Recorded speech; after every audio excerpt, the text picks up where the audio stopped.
Hello and welcome to this Warcraft replay. This is going to be the second game of this best of two on the map of Echo Isles. Yeah, what kind of caster I am. Anyway, Echo Isles here, and we have WarchiefRich spawning in as the green Night Elf player in the top left, who is currently down 0-1. ZDR actually picked up a win here as he now plays the orange orc player in the top right. Yeah, it's actually very... I'll just say it's not that often that you see one of these new faces pick up wins. Of course, disregarding Group B, since we had two newcomers there. We had Tara and we had someone else. Tara's name was 120. There's someone else. 3. I think that was 3. Or maybe Tara's 3. I don't know, but yeah, since we had two newcomers, that didn't count. But anyway, yeah, ZDR is currently 1-0. He's going for the Blade Master once again. Honestly, if it doesn't work, why change it? But of course, you can always put that argument to WarchiefRich's case. Is he going to go for the same thing? Who knows? Honestly, his comp wasn't wrong. He went for the most popular Night Elf vs Orc hero composition, which was Demon Hunter, Blade Master, Beastmaster, and the Tinkerer, and he went like the 60% most used strategy against orcs, which is mass dots. The other 40%, I guess you could say it's Ancient of Laws.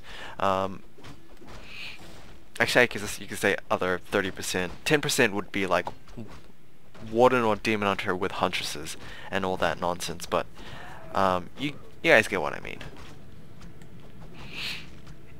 And I actually kind of noticed this. I hope I didn't catch a cold, but hopefully I don't sound weird to you guys. Yeah, hopefully I didn't. Anyway, Blade Master will pick up the +2 Ring of Protection. Meanwhile, Demon Hunter, for the second time, is going to brag in front of the Blade Master, saying he's got himself yet another set of claws. Tier 2 has just started for ZDR and has just started for a WCR as well. So yeah, both players really want to get this game going, and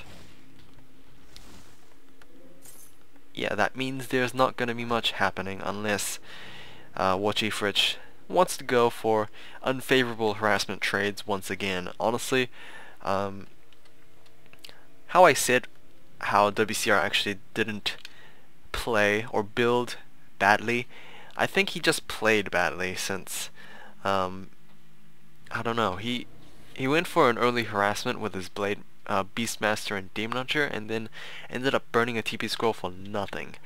Yeah, I guess it's just setbacks like that. It's not really ideal to keep occurring, I guess. Since mass dots isn't like a set reliable how should I describe it, strategy when it comes to against orcs. That is like really risky from ZDR there, able to solo out the Ogre Magi versus the other 4 creep camps. At least he's got 15-second vulnerability potion. The only downside is he is kinda low on health, and try not to die by the trapper there. Thankfully the level 2 did give him that extra boost in health, and well, he's gonna pop a salve now, and yeah, maybe run around invisible while we're at it.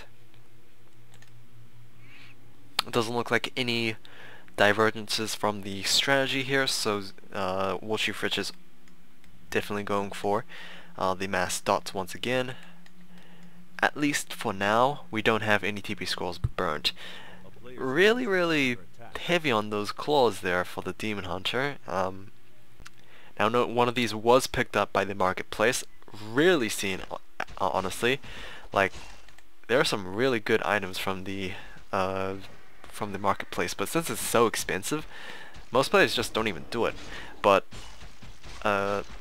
I do like, I guess, the planning there from WCR, because, I mean, if ZDR actually went with the Blade Master and spotted that clause, that would not be good, because that's just even more damage for the Blade Master. And luckily for ZDR though, he's picked up +9 from the mercenary camp, so it doesn't matter too much. At least he has a set of claws for once. Second here, it is going to be a turn chieftain once again. He is going to be making yet again another appearance here. We have the Beastmaster coming out for WarchiefRich, and Tree of Eternity is on the way. Ancient Winds are being placed down. We at least have 1 out and 2 out here.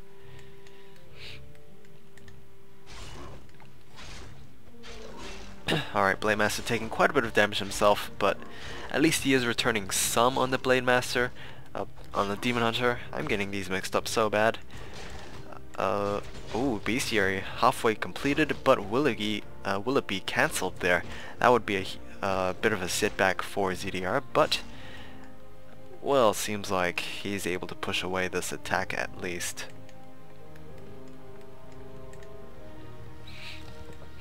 But yeah, turn chieftain out means he is going to be able to deal with the mass dots. Yeah, like I said, I was arguing with the point between Shadowhunter versus Turn Chieftain when it comes to that particular comp. As long as Turn Chieftain gets level 2 to get that shockwave, it doesn't matter too much. ZDR, I'm actually surprised that he's letting the Blade Master actually share the experience, because it kind of slows down the level 2 for the Turn Chieftain. Interesting enough, we have a peon actually working around here. Potential expand attempt coming in from ZDR. Of course, you can't really tell a difference since it looks like he is very much on track with what he's trying to go for. Quill Beast from WCR he should spot the peon, honestly. It is morning right now, so I'm pretty sure he can spot the peon from here, and at least he is preventing the expand from actually being popped down. Alright, Blade Master has begun attacking. He is going right after the Beastmaster there. He probably should pick up that Cool Beast at least, since that's like a guaranteed kill, but well, the Beastmaster actually ran away with like a sliver of health, so that's pretty much no experience for the Blade Master. Turn Chieftain has come, and he is level 2. But of course, Shockwave, no point using it right now since there are barely any dots, but as I say that, WCR brings on a number of dots here, and yikes, that was a huge blunder from ZDR there. I don't know what happened, but he most likely microed his Blade Master a little too late, and well, because the cost of mana burns are coming down, it's like don't always rely on that Windwalk, and that's exactly what happened. Shockwave hits a couple of those Jewels of Talon there, and the Turn Chieftain is getting very close to that level 3. Of course, it means that he won't be able to cast any Shockwaves anymore, since the final mana burn has actually come down. Beastmaster will be taken out at level 1, so he didn't even get level 2. That's pretty disappointing, but still, ZDR actually making this work a little bit despite losing the Blade Master, and that was a very, very weird surround gone wrong there. But WCR, he needs to be careful not to crowd this surround, because that's exactly what happened last time. Because there was a unit like right under the Cyclone, it kind of repositioned the Raider. Alright, there we go, and it's a successful surround at least. So there we go, we have the Blade Master reviving just now, so it will take a while compared to the Beastmaster, who is of course level 1. We'll be able to get back into the action very, very soon, which is now. We have Staff Preservation number 1. We don't have a second one. I did notice in the last game that WarchiefRich actually pick up more than one preservation staff. It would have definitely helped, but that's just how it is, I guess. Alright, Tinkerer picked up third. Might be a little awkward here. The expand attempt will be harassed, but in exchange for main base harassment coming in from ZDR. Power Factory has been placed down, but will it be enough? And will it be fast enough to actually, you know, race against these raiders who do have siege damage if you didn't remember? Of course, Shockwave also hits through buildings as well as the units behind it, so those wisps get one-shotted by that particular ability. That is not going to be looking good for WarchiefRich here. But he did TP back, and he will try to defend. He lost about 2, maybe 3 Moonwells. Don't know if he actually had an Ancient Wonders. There it is. So he did have it, he just didn't lose it. Alright, here we go. Another surround on this Spirit Walker, but that just makes those dots a lot more powerful since Ethereal Form does that. Oh, this is pretty interesting. We do have a Turn Chieftain caught out here. Do we have enough mana to keep him locked down? It doesn't look like it, but yeah, it doesn't look like it was a smart choice anyway. Alright. Something worth noting, the Beastmaster is still level 1, so he needs to get level 3 at least to start being useful. I don't think he hit that point in the last game, so yeah, it's going to be really difficult, especially since the Blade Master is finally revived, so maybe, just maybe, he might constantly keep that Beastmaster away from that point.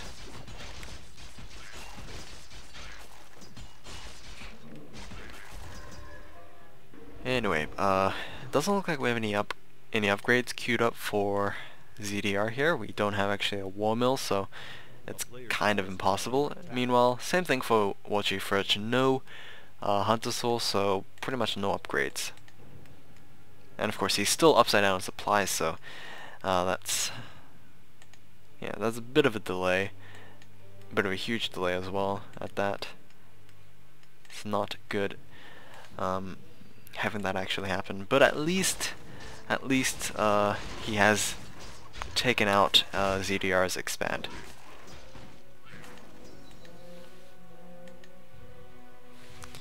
Looks like we're gonna have another attack coming out for ZDR. He is not letting down the pressure, and honestly he's gonna win if he keeps doing like this, because at one point WarchiefRich won't have a TP scroll, and well, he won't be able to defend. Or, you know, the other case, he will lose so many buildings by the time the TP works.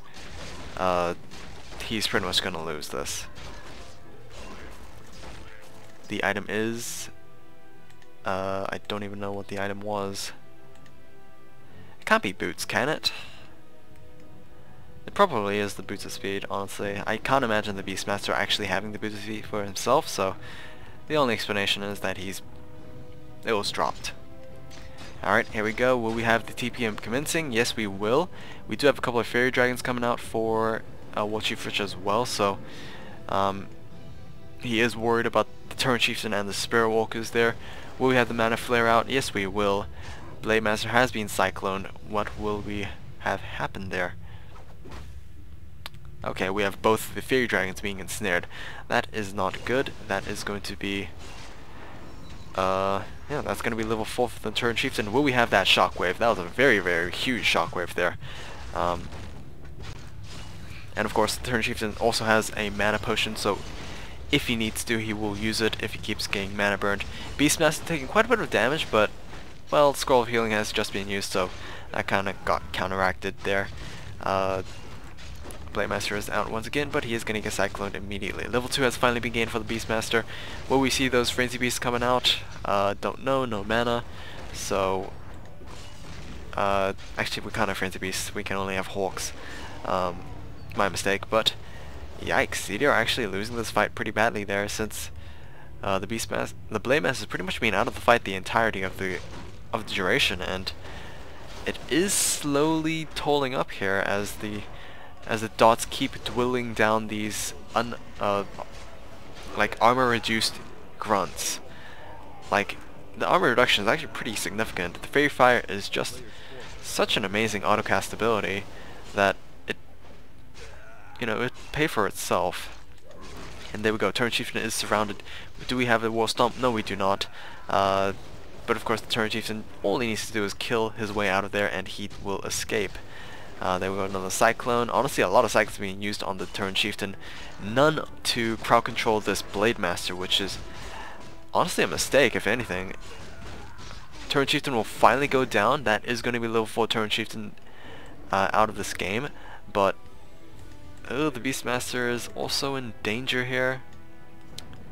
Of course, the Blade Master needs to be careful. If he actually goes for the assassination, he's got no way of escaping because he's out of mana.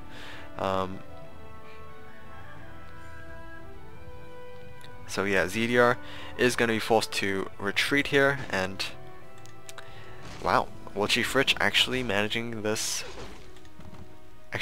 to win, be on the winning position of this game.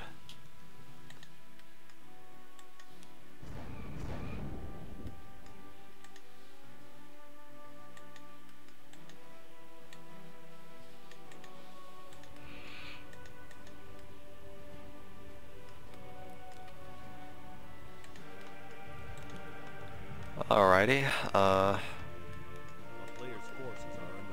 not sure what else to say. I guess we can look at the food supply here. 43 versus 50. You know how I said that the dots aren't like reliably secured winning compositions, but of course this is what it looks like when you're winning.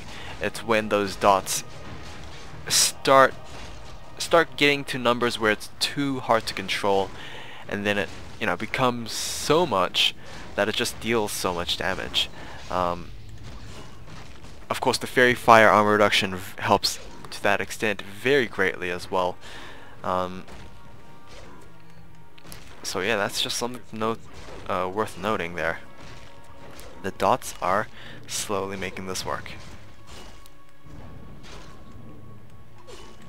And of course the Demon Hunter has hit that point where he's become very, very useful. He can pretty much solo out most all of those heroes. Yeah, I'm pretty sure he could probably deal with a Blade Master one-on-one.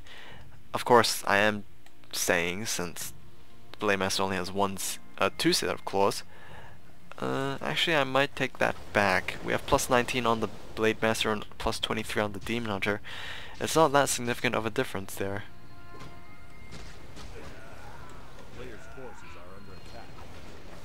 Blade Master, what's he gonna do? Not much. He's not doing much here. He can pick off a dot at least. Alright,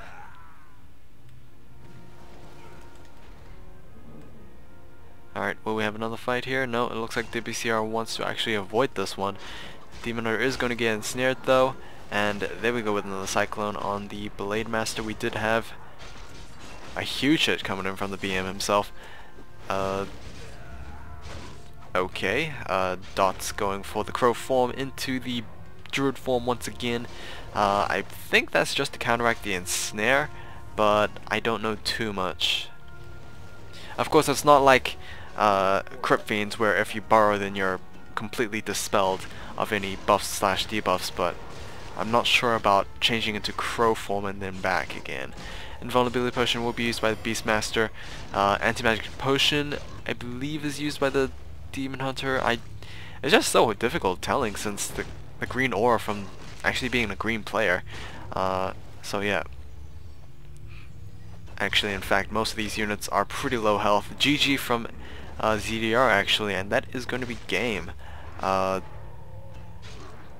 that was pretty interesting, because I did not expect it to go so well for WCR. It looked like he was in a losing position, or at least in a pretty awkward position for a majority of this game, but he was able to pull out of his hat, and he will be able to even the series 1-1. So hopefully you guys enjoyed this. I'll see you guys next time. Take care.